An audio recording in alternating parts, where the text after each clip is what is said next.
อยากจะหูความจริงว่าจะเลือกใครระหว่างคอยกับคนนั้นต้องมี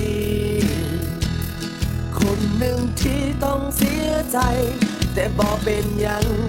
ถ้าคอยคือคนนั้นเจ้าเลือกเขาจงทิ้งคอยคนนี้ไป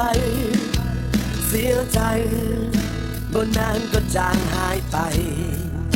แต่อย่าทำอย่างนี้จะเลือกใครช่วยบอกดีๆจะเลือกเขาหรือคนนี้ช่วยบอกมาอย่าปล่อยไว้แบบนี้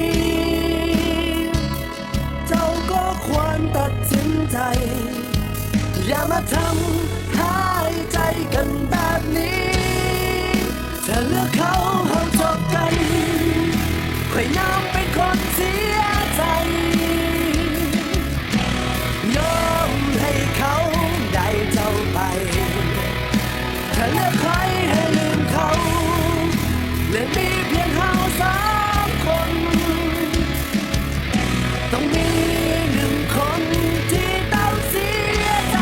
ถ้าบอกเป็นเขาต้องเป็นคนนี้โอ้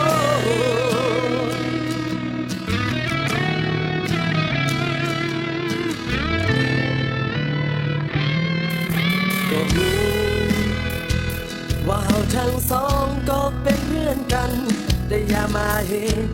ให้สองเราต้องแยกทางแต่อย่าทำอย่างนี้ต้องการใครช่วยบอกดีๆอยากไปกับเขาหรือคนนี้ช่วยบอกมา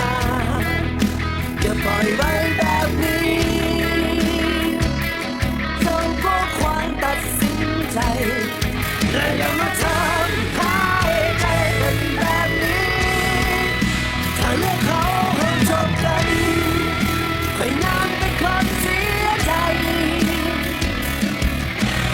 น้อมให้เขาได้เจ้าไปถ้าเลือกใครให้ลืมเขาแต่มีเพียงเราสองคนต้องมีหนึ่งคนที่ต้องเสียใจจะว่าเป็นเขาต้องเป็นคนนี้